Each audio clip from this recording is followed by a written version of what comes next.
Bueno, buenos días.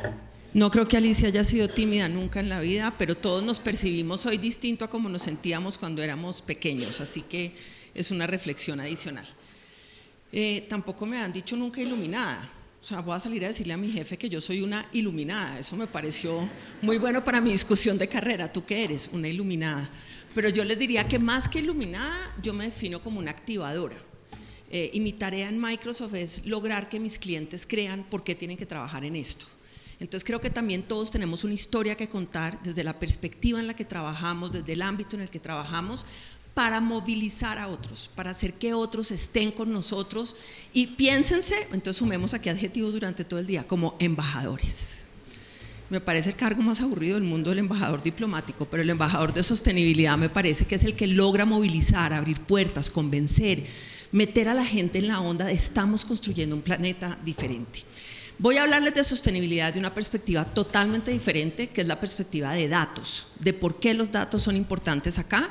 Y por supuesto tengo que hablar de inteligencia artificial, porque si uno no habla de inteligencia artificial hoy en día es como si no existiera. Entonces, móntense una carreta con inteligencia artificial, porque no importa uno de qué vaya a hablar, la siguiente pregunta es: ¿y en inteligencia artificial qué están haciendo? Así el que está hablando con uno no tenga ni idea, es la primera pregunta que va a aparecer. Entonces cojan Copilot, que es nuestro motor, está en Bing, que es nuestro buscador, y díganle: Copilot, ¿qué puedo decir de inteligencia artificial sobre la sostenibilidad? Y les va a contestar y les va a dar por lo menos 3 tips de cómo manejar datos con inteligencia artificial. Por supuesto, ustedes todos saben la tarea que tenemos, pero a veces pasamos por ella sin prestarle mucha atención. 51 billones de toneladas de gases efecto invernadero en el ambiente anualmente. Y quiero hacerles aquí una pregunta: ¿cuántos de ustedes saben cuál es su huella de carbono, la suya personal, no la de la empresa en la que trabajan? Poquitos. Apuesto a que hay unos que lo saben y les da pena confesarlo. Yo estoy en esa categoría. Pero a lo que los quiero llevar es: tenemos que empezar por nosotros. Este es un viaje personal y tenemos que saber de esos 51 billones cuánto peso yo, qué hago yo, en qué contamino, y ejemplos en la vida diaria. Y yo creo que Alejandra y Alicia están hasta aquí de oírme este cuento, pero yo llegué a mi casa mucho antes del racionamiento de agua con 4 baldes y puse un balde debajo de cada ducha. Y mi hijo mayor dijo: ¿en qué momento mi mamá empezó a trabajar en estos temas? ¿Qué logra esta señora ahora con un balde en la ducha?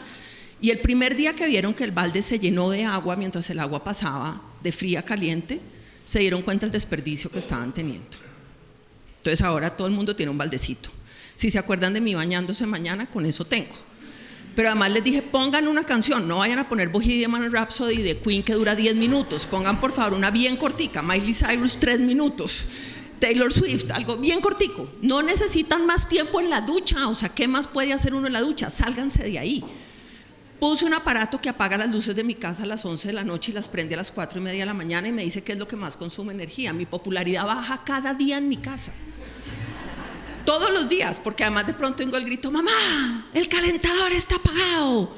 Sí, porque tú no te debes bañar a las 11 de la noche. O sea, está hecho para que tú te bañes cuando te vas para la universidad. Pero todos, en todo lo que hacemos, contribuimos y generamos un planeta diferente. Si no hacemos eso, nadie nos va a creer en la empresa lo que estamos hablando. Entonces, si como embajadores, como activadores, llegamos a la empresa no sé qué ejemplo poner, con lo que más consume, con lo que más hace daño, pues el jefe va a decir: ¿cuál influenciadora? Usted lo que es una vieja que echa una carreta ahí maravillosa, pero no vive nada de lo que hace. Entonces, tenemos que empezar por nosotros. Por favor, entren y mídanse su huella de carbono. ¿Por qué medir? Es la única manera de saber qué mejorar. Cuando ustedes hagan ese ejercicio, van a empezar a decir: yo podría consumir menos de esto. Hay unas terribles. Por ejemplo, no comer hamburguesa. Ese es un sacrificio realmente duro. Pero cuando la herramienta pregunta cuántas veces a la semana usted come carne y uno dice 3, las emisiones se disparan 8 toneladas al año. Hay sacrificios que hay que hacer, uno verá cuáles, pero entonces digan: no voy a comer 4 días carne, voy a comer un día sin carne. De hecho, hay una campaña para dejar un día a la semana sin comer lácteos ni carne. Compra, sí compro, pero puede agrupar sus compras para que le lleguen todas al tiempo. Puede comprar de marcas sostenibles, puede reutilizar, puede no usar plástico, puede no pedir pitillos en los restaurantes. Entonces, hagan el ejercicio. ¿Y por qué medir es importante? Porque es la manera de convencer a los presidentes y a los decisores de nuestras empresas. Si nosotros llegamos con el discurso vacío, sin datos que lo soporten, no va a haber forma de generar un retorno sobre la inversión y un plan de negocios que justifique invertir en sostenibilidad. Entonces les voy a contar un poco lo que nosotros hemos hecho. Llevamos 15 años trabajando en sostenibilidad y empezamos en el 2009 con un objetivo que no tenía métrica porque no teníamos línea de base. El objetivo era reducir las emisiones de carbono. Ayer justo en otro evento me decía una persona, ¿por dónde empiezo? ¿Qué es lo primero que tengo que hacer? Yo decía, mida lo que puede medir, no sé qué pueda medir. Si tiene facturas de agua, mida agua. Si tiene luz, mida luz. Si tiene residuos, mida residuos. Pero saque 3 métricas que sean su línea de base. Y de ahí empiece a ponerse un objetivo anual. Y con eso entonces usted va al presidente de la empresa y le dice, si yo emito tanto, voy a lograr tanto. Y hay otro ejercicio que ayer hablábamos y es, si yo mido, yo puedo por ejemplo decir, si ahorro tanto en luz, voy a reducir mis emisiones de carbono en X% y no tengo que salir a comprar bonos de carbono, porque estoy reduciendo. Si yo tuviera que comprar bonos de carbono y no ahorraría o no ahorraba, tendría que invertir tanto en bonos de carbono. Entonces deme la inversión y yo con esa inversión reduzco el consumo. Nosotros en el 2010 montamos un impuesto interno al carbono. Yo creo que ha sido una de las decisiones más poderosas en el ambiente de Microsoft. Toda organización recibe un tiquetico que le dice, estas fueron sus emisiones. En el 2020 subimos a $15 por tonelada de carbono el impuesto. Entonces todo gerente cuando le dicen, emitiste 100, dice, ay, qué problema, terrible. Pero cuando le dicen, paga 100 por 15 de tu presupuesto, el que terrible pasa a ser, ¿qué? ¿Cómo van a quitar todo eso? Y los gerentes lo que empezaron a decir fue, en vez de girar ese impuesto al carbono, voy a invertir el equivalente para mejorar mi operación. Y eso levantó la conciencia sobre cuánto emitían y en dónde emitían, permitió generar un círculo virtuoso alrededor de las inversiones para poder hacer más acciones climáticas, como edificios inteligentes, como sensores en todos los edificios, y permitió subir el nivel de conciencia. Hoy, pues por supuesto, 15 años después, nosotros tenemos gerentes de sostenibilidad en todas las áreas del negocio. No es una sola área, como le dicen, vaya ya y hable con los de sostenibilidad, que ellos son los responsables. No, los de sostenibilidad van y le preguntan al responsable, ¿en qué vas? ¿Cómo emitiste? ¿Cuánto redujiste? No es el de sostenibilidad el que hace las cosas, es la operación el que las hace. Pero eso empieza por medir, por tener la métrica y tener los datos. Tenemos objetivos al 2030 de ser carbono negativos, agua positivos, 0 residuos, operar 100% en energía renovable en los data centers, y ya les digo por qué, y un objetivo que además me siento feliz de decir que compartimos con Alicia, que es soluciones basadas en la naturaleza, y tenemos un sueño conjunto que es la biodiversidad del Amazonas totalmente mapeada a través de tecnología y datos de alta calidad. Los data centers, nosotros decimos que toda empresa, no importa qué haga, es una empresa de tecnología. Es una empresa que va a tener que usar intensivamente la tecnología y que vive de los datos. Si eso es así, el consumo de tecnología de todos nosotros cada vez es mayor. Entonces, nuestra primera preocupación en sostenibilidad hace 15 años fue: tenemos que construir tecnología sostenible, tecnología que nuestros clientes puedan usar y sentirse tranquilos de que están usando una nube verde. Todos nuestros data centers al año entrante van a ser operados con energía renovable. A este año estamos en el 95% de la métrica, y eso permite que si algún cliente nuestro usa la nube, que se llama Azure, le informamos además en nuestros data centers cuánto es la emisión de carbono, alcance 3, para que pueda reportarlo y sepa cuánto pesa su operación de tecnología. Una de las operaciones menos medidas en las organizaciones. Esa a mí me encanta. Cuando yo hablo con los de tecnología dicen, no, pero yo peso poquitico. Digo, ¿sí? ¿Te has medido? No. Ah, entonces ¿de dónde sabes que pesas poquitico? Mídete, mide cuánto vale un edificio lleno de servidores comiendo energía por metro cuadrado, saca el estándar y date cuenta cuánto pesas. Entonces nosotros, ¿qué hemos hecho? Primero, los primeros 10 años fue hacia adentro. Tenemos que ser sostenibles, sostenibles por diseño, sostenibles en todo lo que hacemos. Después fue que dijimos, entonces ahora sí salgamos a hacer soluciones tecnológicas para la sostenibilidad, para ayudar a otras organizaciones, y una ambición que tenemos es transformar la sostenibilidad global. Llévense esta cifra para, ¿cómo fue que dijo Alicia? Los iluminados, para que cuando estén en la conversación de los iluminados tengan argumentos. Hacer versus no hacer. Siempre hay una opción gerencial que es no hacer. El costo de no hacer, la inacción, está medida en 178 billones de dólares a nivel mundial si no hacemos nada. Y una muy grave, y es el aumento de la temperatura global, puede generar una pérdida de productividad laboral cercana a 80 millones de puestos de trabajo, de gente que no va a poder trabajar donde vivía, no va a poder trabajar las horas que trabajaba, no va a poder trabajar en lo que está entrenado para trabajar. El costo de hacer, la inversión de hacer, llamémoslo así, equivale a 43 billones de dólares, estimado pues por cifras consultoras internacionales. Otras cifras, 77% de los ejecutivos, a mí esta me encanta, bueno, se las voy a mostrar más impresionante más adelante, están de acuerdo en que la sostenibilidad acelera el crecimiento. 92% dicen que las empresas comprometidas con ESG van a sobrevivir versus sus competidores. Esto es un poco las cifras de cómo vienen creciendo los compromisos, sacado del SBTI, y es cada vez más empresas adquieren compromisos hacia un mundo cero emisiones, 60% del 68% del GDP global hoy tiene al menos un compromiso asociado con la sostenibilidad. Las conclusiones por encima de nosotros. Primero, más datos exigen soluciones para manejarlos. Manejar datos de sostenibilidad es muy complejo. Mucha interacción, muchas facturas, muchas cifras. Yo digo que los que yo hacía reportes de sostenibilidad antes de estar en Microsoft y era fan de Harrison Ford. Entonces le decía a mi jefe, ha llegado a partir de julio Indiana Jones. Me dedico a hacer arqueología de la información. Y esto era persiguiendo por toda la organización. Tú tienes el dato, pero ese no cuadra, el de tal país no cuadra con este. ¿Cómo estás midiendo este? ¿Por qué lo tienes con este proveedor?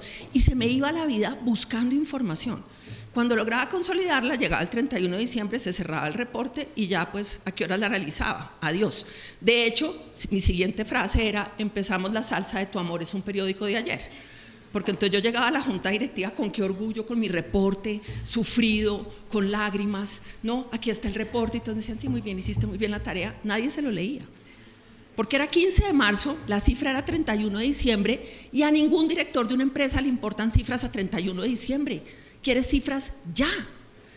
Y luego me pasó que apareció el gringo, los colombianos padecemos el fenómeno del gringo, y es que no importa cuántas veces uno diga en español algo, el que importa es el que lo dijo en inglés. Entonces llegó el gringo a la junta y dijo, yo querer ver avances de ESG próxima junta. Y entonces mi jefe me llamó y me dijo, necesitamos el reporte de sostenibilidad al día, ya. Y le dije, pues está el del 31 de diciembre. Si quieres le pongo 20 de marzo, pero pues no hay sino un reporte al año, 31 de diciembre.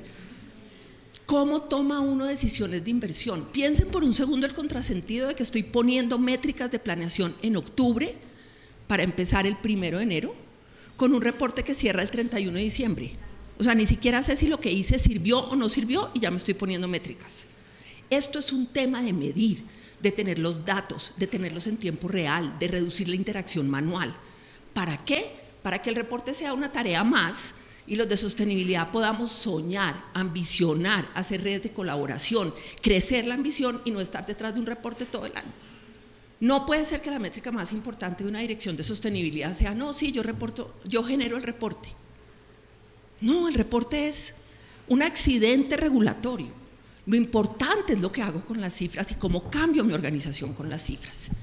Por supuesto, el tema de tecnología de data centers que les estaba contando, y esto ustedes encuentran el documento en la web, nosotros tenemos todo esto público.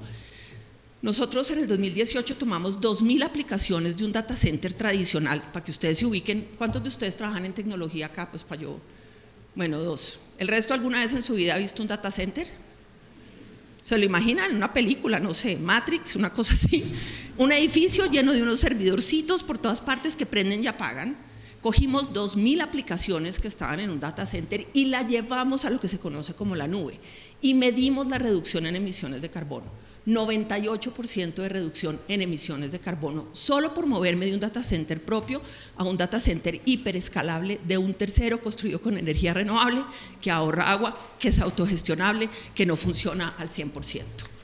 Vamos a hablar ahora de inteligencia artificial. El aprendizaje 4 a mí me duele, pero es verdad, esto no es lineal.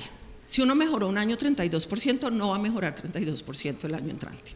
De hecho, nosotros hemos tenido años donde mejoramos en alcance 1 y 2, 17%, ¡yeah! Y llega al alcance 3 y crecimos 32%, no, y se daña todo el esfuerzo.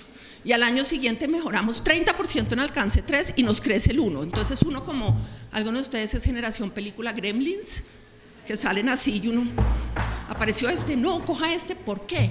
Porque en la medida en que ustedes tienen datos y granularidad, ustedes empiezan a encontrar sitios en la operación a los que le tienen que parar más bolas, a los que tienen que meterse a trabajar más, y para eso sí que es buena la inteligencia artificial, porque detecta distorsiones en los datos, detecta el mejor en su género en un clic, sin necesidad de que ustedes naveguen por un Excel buscando la cálculo y buscando el edificio para saber dónde eso está pasando. Edificios inteligentes, nosotros montamos esa solución en el año 2010, tenemos 500.000 sensores en el campus de Redmond. Sensores que no solo sirven para prender y apagar la luz, que es lo que la mayoría tenemos en las oficinas. Sensores que miden cuánta gente entró al edificio, cuánta gente hay en cada sala de reunión, se conecta con un centro de temperatura y ese centro decide la temperatura de ese salón de acuerdo a la cantidad de gente que hay en reunión y cambia la temperatura si el salón queda solo sin que yo tenga que hacer nada. Ustedes saben que un grado más o un grado menos de temperatura cambia totalmente el consumo y las emisiones. Eso se conecta hoy en día con algoritmos que aprenden y entonces ya automáticamente saben, los lunes entran tantos, los martes entran tantos, el Outlook dice que esa reunión está para tantas personas todo el año y de acuerdo a eso va manejando la temperatura de los edificios. Recuperamos la inversión en 18 meses y redujimos el consumo promedio de energía en 20% anual, solamente utilizando bien la tecnología que está al alcance de nosotros. Este me encanta, miren. Este es un estudio que hicimos con Kyndryl. 85% de los CEOs dicen la sostenibilidad es fundamental. No podemos vivir sin ella. Solo 16% dicen que tienen la sostenibilidad en su estrategia de negocio. Y ahí aparecemos los iluminados. Y le decimos, venga, yo le digo cómo cierra esa brecha. Camine, yo le explico cómo es que tiene que pasar de hablar del tema a hacer cosas determinantes en el tema. En tecnología pasa algo similar. El 80% dicen la tecnología es fundamental, un poquito más alto, el 32% dicen saber usar la tecnología para los objetivos de su negocio. Entonces el reto nuestro es unir las dos, es como integro la sostenibilidad con tecnología para transformar el negocio, porque estamos en la revolución industrial, pero estamos también en la revolución no industrial, que es el cómo se hace el negocio, cómo entrego mis productos, cómo impacto al mercado. Entonces, ¿cuáles son los desafíos? Normas y regulaciones. ¿Cuántos navegan por el mundo de la nueva regulación de la Super, la TCFD, SASB, TCFD? O sea, cada vez que yo estoy en una conferencia de esos, mis hijos dicen, tú pareces hablando en un idioma que nadie entiende, porque son N siglas de N estándares que nos cambian la forma como medimos todo. Eso no tiene sentido y gasta mucho. Procesos lentos y manuales, muchos procesos de toma de datos manual en vez de jalar el dato donde la información está, datos aislados, poca transparencia en el alcance 3, en la cadena de valor, no sabemos cuánto emiten, ellos mismos no se saben medir, no sabemos cómo jalarlos hacia este mundo y por supuesto un tema de cultura que no es menor. Esto implica transformar la cultura de la organización también. Entonces, 3 desafíos en datos que son comunes a todas las industrias, pero que aplican a sostenibilidad. Complejidad de los datos, presión para avanzar. ¿Qué hubo que no me tienes el reporte de la Junta? Ya necesito el informe, ya hay uno. ¿Cuál Excel? ¿Dónde está? ¿Quién lo tiene? ¿Cuál cifra? ¿Qué jalo? ¿Qué pongo? ¿Cómo corro esa tabla? ¿Qué me invento? O sea, eso no puede pasar. Y la presión de construir un mapa hacia el futuro. Pero hay un marquito de trabajo de 3 pasos. Primero, armonizar los datos. Ponga sus datos en orden. Les tengo una buena noticia. Si uno organiza los datos de sostenibilidad, organizó toda la empresa. Porque los de sostenibilidad necesitamos datos de todo. De todo. Entonces, si yo organizo para sostenibilidad, organicé la información para todo el que necesite datos en la empresa. Por supuesto, con los datos, ese es un cuadrito que ha existido, miren, desde los trogloditas digitales, o sea, esto existe hace años. Cuando yo organizo los datos, entonces puedo empezar a tener información, no datos, sino información. Cuando tengo información, puedo buscar la acción y de esa manera llego a la transformación. Entonces, la inteligencia artificial, ¿qué hace? Acelera el camino de este proceso. Primero, identifica datos anómalos. Si ustedes tienen muchos datos sin hacer nada y tienen su motor de inteligencia artificial, les va a empezar a decir, este dato tiene una distorsión, Este dato está por fuera de lo que debería estar. Este dato no corresponde al volumen estándar de esa oficina a esa hora, ese día, sin que ustedes naveguen por 30 Excels para llegar a esa conclusión.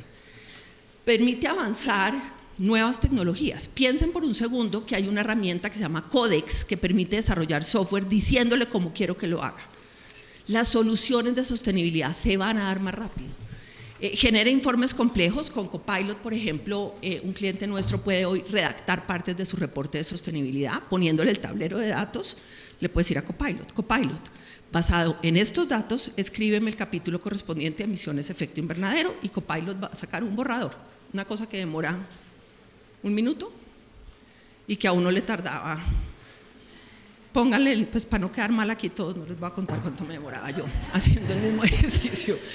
Y una muy importante, les hace predicción, forecast de cuánto van a hacer, y eso permite una conversación educada con las áreas de negocios, porque es distinto llegar a decirle tu métrica es reducir 10, porque él va a decir ¿quién dijo? ¿Y por qué? ¿Y usted dónde saca esa cifra? Y yo no puedo y no tengo la inversión, a decirle este fue todo tu comportamiento de datos el año pasado. Si sigues así, estas son tus emisiones y tu métrica la estoy poniendo 1 punto por debajo del forecast que tengo de los datos de los últimos 10 años. Porque ahí sí, como decía un jefe mío, si tiene un dato mejor, contradiga, si no, quédese callada porque pues ya le sacaron todos los datos. Entonces ayuda a tener conversaciones de negocio más educadas. Esto es simplemente para contarles más o menos dónde estamos nosotros.